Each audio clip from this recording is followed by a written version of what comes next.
How you guys doing? Good.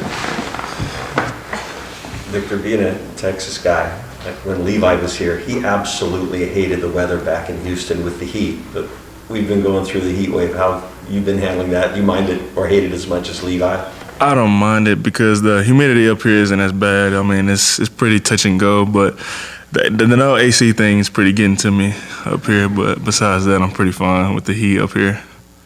From Houston, what did you know about the University of Washington when they first started talking to you?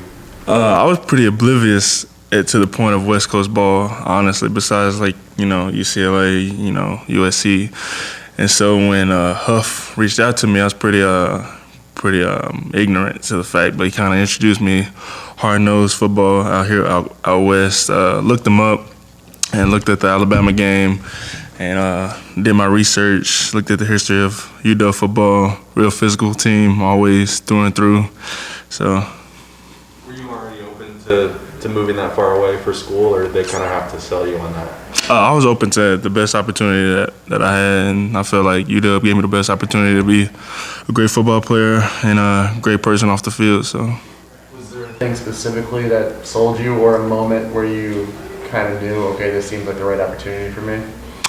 After probably the Built for Life presentation and going through campus and seeing the campus and talking to Burks, who used to be here, and just talking to Coach Pete, I think he really sold me on I can be comfortable out here talking to Levi, talking to A. Fully, and just talking to those Texas guys, talking about how it's not really much of a difference whether you play in Texas or play out here.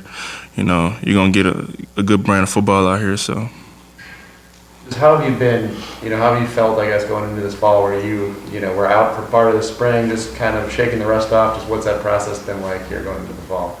It's been pretty good. I mean, getting my feet under me, getting a new sense of urgency, I would say, coming into this fall camp. Just getting used to the scheme, getting used back to playing, getting my feet under me, and probably playing more physical and getting more confidence under me. So.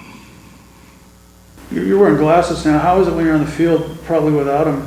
Is it a blur or what happens? No, I'm pretty good without my glasses. I just use these. I mean, my mom said I'll probably hear better if I wear my glasses. So. Anything else for Vic? One more. Yeah, go ahead. Where you come from, the whole place is in an uproar college football-wise with Texas and Oklahoma leaving and the Big 12 trying to figure out where they're going to go. Are you watching that and curious because that's your home country? I have some people back home that play for UT and stuff like that, but I'm really not too much into that. I mean, I have to focus on Pac-12 football, UW football. So. Henry was up here a second ago talking about how kind of the brand that he wants the offensive line to have, just in terms of imposing his will. How do you see that?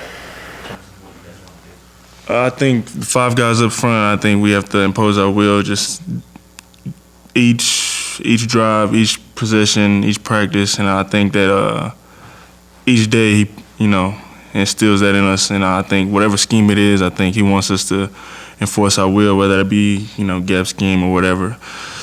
So I think through and through, I think he kind of just pushes us to be the best, whether it's pass downs or whatever. So. All right, thank you, Vic. Appreciate it. Richard, come on up.